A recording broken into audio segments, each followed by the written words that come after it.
బిస్మిల్లాహిర్రహ్మానిర్రహీం. బుఖారీ షరీఫ్ సంపుటి 9, పుస్తకం 84. మతభ్రష్టులతో వ్యవహరించడం. సంచిక 53. అబ్దుల్లాహ్ రజియల్లాహు అన్హు గారి కథనం. విశ్వసించి తమ విశ్వాసాన్ని అన్యాయంతో అల్లాహ్ కాకుండా ఇతరులను ఆరాధించడంలో కలపని వారే. సూరా అనామ్ 82 ఆయత్ అనే వాక్యం అవతరించినప్పుడు అది ప్రవక్త సహచరులకు చాలా కష్టంగా మారింది.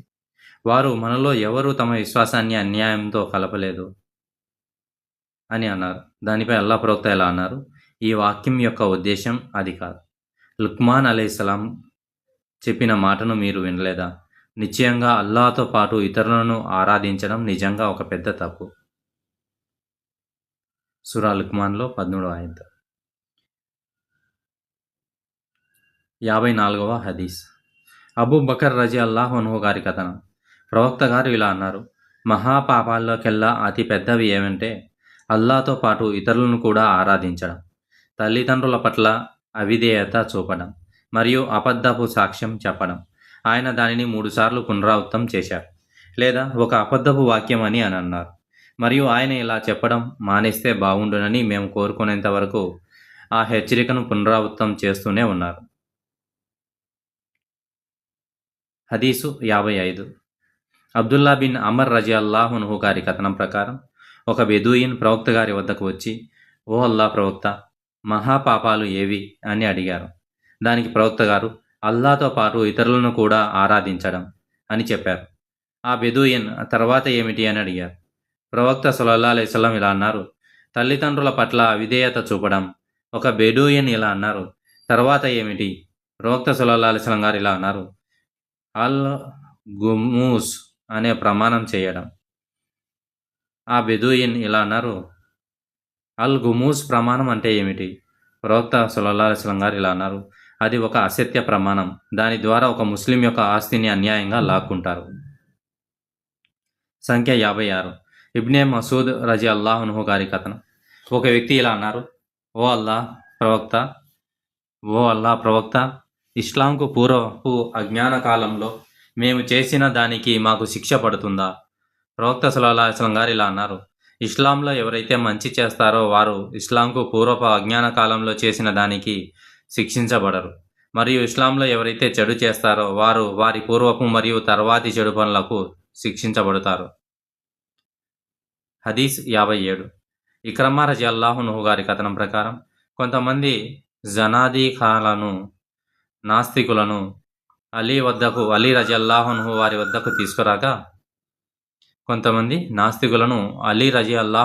వద్దకు తీసుకురాగా ఆయన వారిని దహించి వేశారు.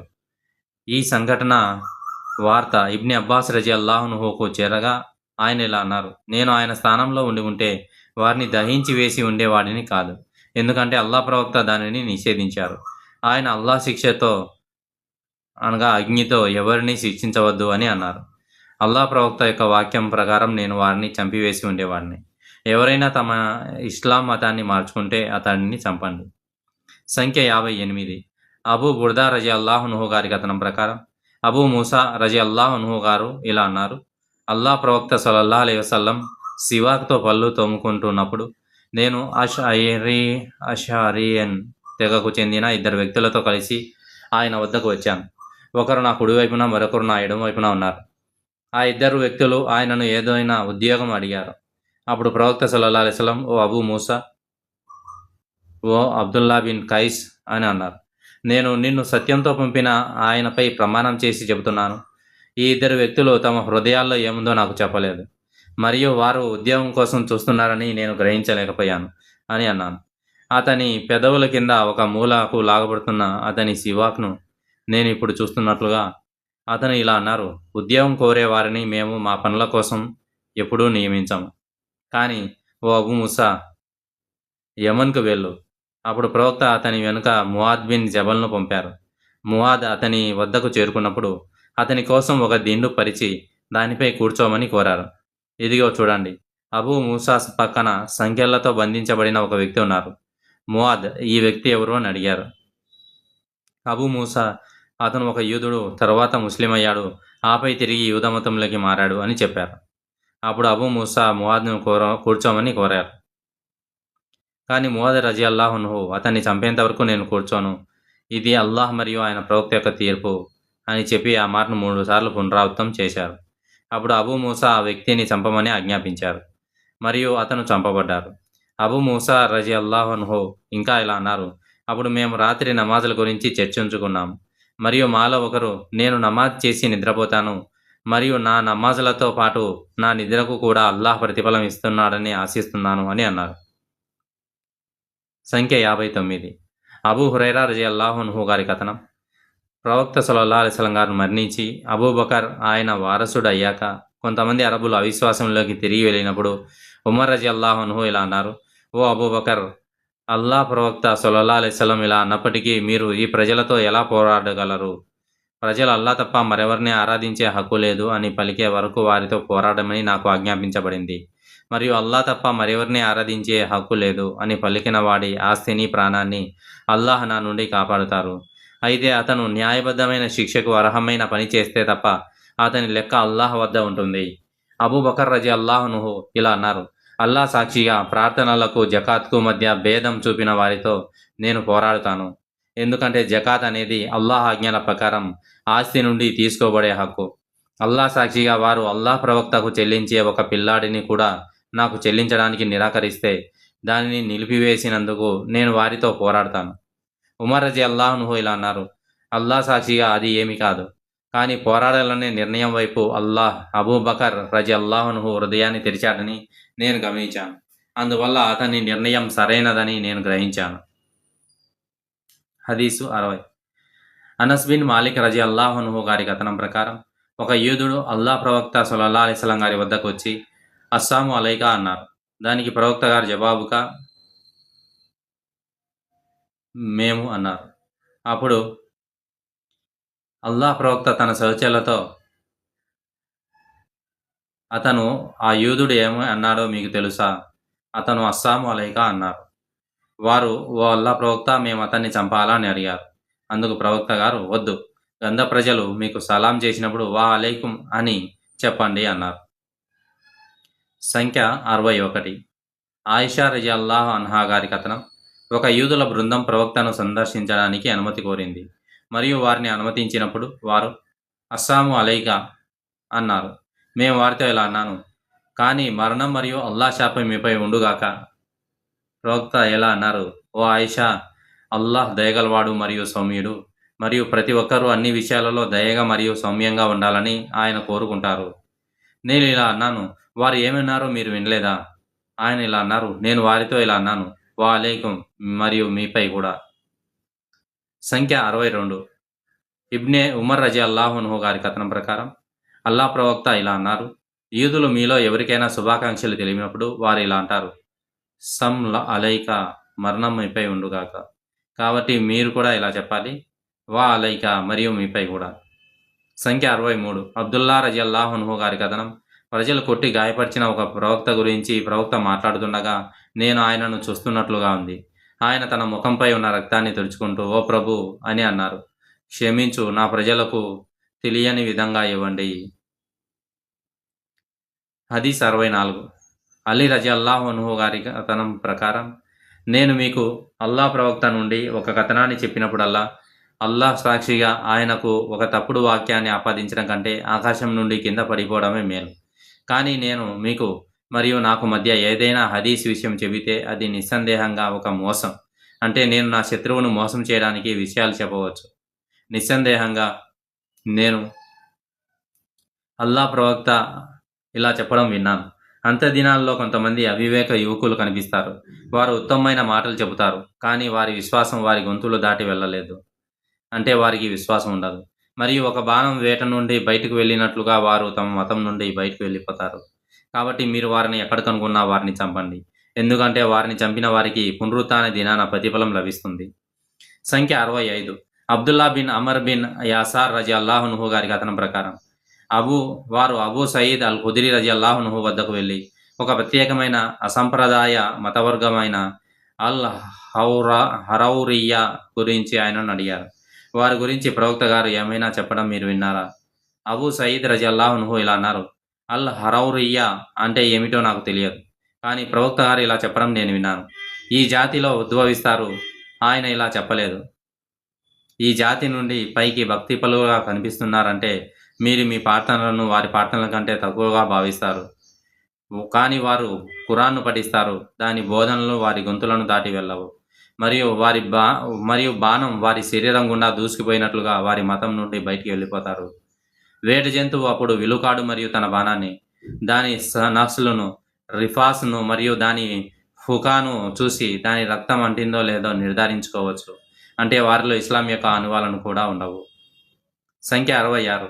అబ్దుల్లా బిన్ రజియల్లాహు అన్హు గారి కథనం ప్రకారం అల్ హురూరియా గురించి ప్రవక్త సల్లల్లాహు అలైహి వసల్లం గారు ఇలా అన్నారు, వేట జంతువు శరీరం నుండి బాణం దూసుకుపోయినట్లుగా వారు ఇస్లాం నుండి బయటకు వెళ్ళిపోతారు. హదీస్ 67.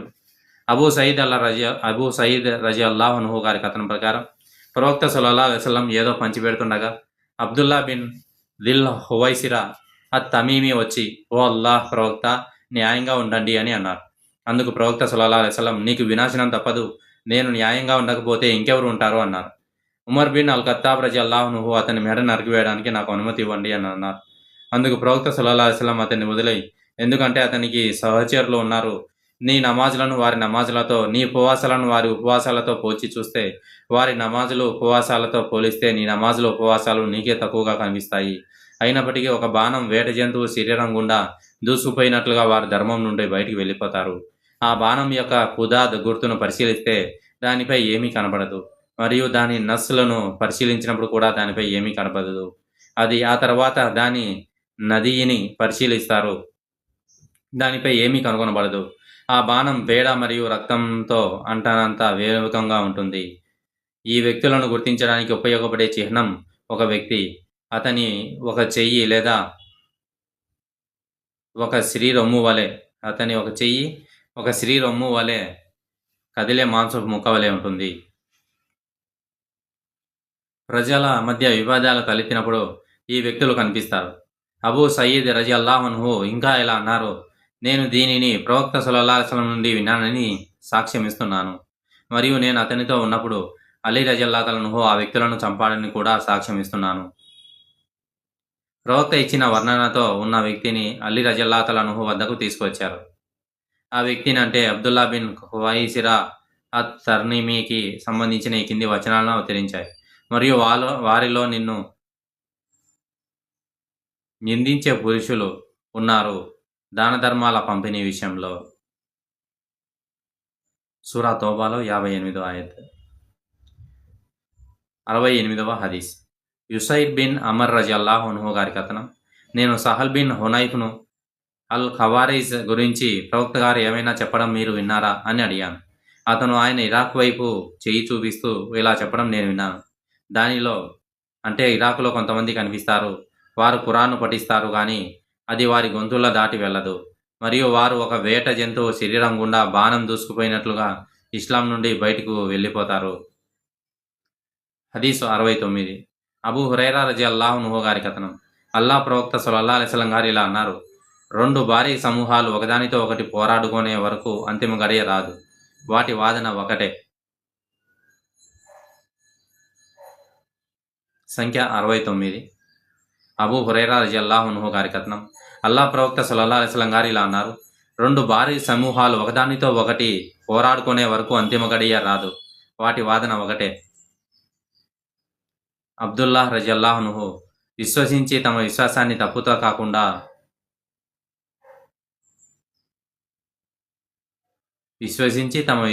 తప్పుతో కలపని వారు. సూరా అన్‌లో 82వ ఆయత్ అనే వాక్యం అవతరించినప్పుడు అది ప్రవక్త సహచరులకు చాలా కష్టంగా అనిపించింది, మరియు వారు ఇలా అన్నారు, మనలో ఎవరు తమను తాము అన్యాయం చేసుకోలేదు. అల్లాహ్ యొక్క ప్రవక్త ఇలా అన్నారు, ఆ వాక్యం యొక్క అర్థం మీకు అనుకుంటున్నట్లుగా కాదు. అది లుక్మాన్ అలైహిస్సలాం తన కుమారునితో చెప్పినట్లుగా, ఓ నా కుమారుడా, అల్లాహ్తో పాటు ఇతరులను ఆరాధించవద్దు, నిశ్చయంగా అల్లాహ్తో పాటు ఇతరులను ఆరాధించడం చాలా పెద్ద తప్పు. సూరా లుక్మాన్లో 18వ ఆయత్. సంఖ్య 70. అబ్దుల్లా రజియల్లాహు అన్హు గారి కథనం, విశ్వసించి తమ విశ్వాసాన్ని తప్పుతో అంటే అల్లాహ్తో కాకుండా ఇతరులను ఆరాధించడం. విశ్వసించి తమ విశ్వాసాన్ని తప్పుతో కలపనివారు అనే వాక్యం అవతరించినప్పుడు అది ప్రవక్త సహచరులకు చాలా కష్టంగా అనిపించింది. మరియు వారు ఇలా అన్నారు, మనలో ఎవరు తమకు తాము అన్యాయం చేసుకోలేదు. అల్లా యొక్క ప్రవక్త ఇలా అన్నారు, ఆ వాక్యం యొక్క అర్థం మీరు అనుకున్నట్లుగా కాదు. అది లుక్మాన్ అలైహిస్సలాం తన కుమారునితో చెప్పినట్లుగా ఉంది. ఓ నా కుమారుడా, అల్లాతో పాటు ఇతరులను ఆరాధించవద్దు. నిశ్చయంగా అల్లాతో పాటు ఇతరులను ఆరాధించడం చాలా పెద్ద తప్పు. ప్రవక్త సహచరులు ఇలా అన్నారు, మనలో ఎవరు తనకు తాను అన్యాయం చేసుకోలేదు. అల్లా యొక్క ప్రవక్త ఇలా అన్నారు, ఈ హాయత్ యొక్క అర్థం మీరు అనుకున్నట్లుగా కాదు. అది లుక్మాన్ అలైహిస్సలాం తన కుమారునితో చెప్పినట్లుగా ఉంది. ఓ నా కుమారుడు, అల్లాతో పాటు ఇతరులను ఆరాధించవద్దు. నిశ్చయంగా అల్లాతో ఇతరులను ఆరాధించడం చాలా పెద్ద తప్పు. సంఖ్య 71. ఇద్బాన్ బిన్ మాలిక్ రజియల్లాహు తఆలా అన్హు గారి కథనం. ఒకసారి ఉదయం అల్లా ప్రవక్త నా వద్దకు వచ్చారు. మాలో ఒక వ్యక్తి మాలిక్ బిన్ అద్దుఖాన్ ఎక్కడ ఉన్నారు అని అడిగారు. మాలో మరొక వ్యక్తి అతను అల్లాను మరియు ఆయన ప్రవక్తను ప్రేమించని ఒక కపటి అని జవాబిచ్చారు. అప్పుడు ప్రవక్త గారు ఇలా అన్నారు, అతను అల్లా తప్ప మరెవరిని ఆరాధించకూడదు అని కేవలం అల్లా కోసమే అంటారని మీరు అనుకోవడం లేదా? వారు అవును అని జవాబిచ్చారు. అప్పుడు ప్రవక్త సల్లల్లాహు అలైహి వసల్లం గారు ఇలా అన్నారు, పునరుత్థాన దినాన ఆ మాటలతో అల్లాను కలిసిన ప్రతి వ్యక్తిని అల్లా నరకాగ్ని నుండి కాపాడుతారు. సంచిక 72. అబ్దుర్ రహమాన్ మరియు హిబ్బాన్ బిన్ అతియ్యా మధ్య వాగ్వాదం జరిగింది. అబ్దుర్ రహమాన్ హిబ్బాన్తో ఇలా అన్నారు, మీ సహచరులు అంటే అలీ రజల్లాహు తఆలా అన్హు రక్తం చిందించడానికి ఎందుకు సాహసించారో మీకు తెలుసు. హిబ్బాన్, చెప్పు అదేమిటి అని అడిగారు. అబ్దుర్ రహమాన్ ఆయన చెప్పగా నేను విన్న ఒక విషయం అని అన్నారు. దాని అవతల వ్యక్తి అదేమిటి అని అడిగారు. అబ్దుర్ రహమాన్ ఇలా అన్నారు, అలీ రజల్లాహు తఆలా అన్హు ఇలా అన్నారు, అల్లా ప్రవక్త నన్ను, జుబైర్ను, అబూ ముర్తద్ను పిలిచారు. మేమందరం అశ్వదళ సైనికులం. ఆయన మాతో ఇలా అన్నారు, రౌదత్ హజ్కు బయలుదేరండి. అబూ సలామా చెప్పిన దాని ప్రకారం అబూ అవనా దానిని ఈ విధంగా పిలిచేవారు. అంటే హాతిబ్ బిన్ అబీ బల్తా నుండి మక్కాలోని అన్యమతస్థులకు ఒక లేఖను తీసుకెళ్తున్న ఒక స్త్రీ ఉన్న హజ్ యాత్ర. కాబట్టి ఆ లేఖను నా వద్దకు తీసుకురండి. కాబట్టి మేము మా గుర్రాలపై ప్రయాణం మొదలుపెట్టి అల్లాహ్ ప్రవక్త మాకు చెప్పిన అదే ప్రదేశంలో ఆమెను కలుసుకున్నాము. ఆమె తన ఒంటెపై ప్రయాణిస్తోంది. ఆ లేఖలో హాతీబ్ మక్కా వాసులపై అల్లాహ్ ప్రవక్త తలపెట్టిన దాడి నుండి వారికి రాశారు. మేము ఆమెను, నీ దగ్గర ఉన్న లేఖ ఎక్కడా అని అడిగాం. ఆమె నా దగ్గర ఏ లేఖ లేదు అని జవాబిచ్చింది. కాబట్టి మేము ఆమెను ఆమె ఒంటెను మోకాలపై కూర్చోబెట్టి మేము ఆమె సామానును వెతికాం. కానీ మాకు ఏమీ దొరకలేదు. నా ఇద్దరు సహచరులు ఆమె దగ్గర ఉత్తమం ఉందని మేము అనుకోవడం లేదు అన్నారు. నేను అల్లా ప్రవక్త అబద్ధం చెప్పలేదని మాకు తెలుసు అన్నాం. అప్పుడు అలీ రజియల్లాహు తఆలా అన్హు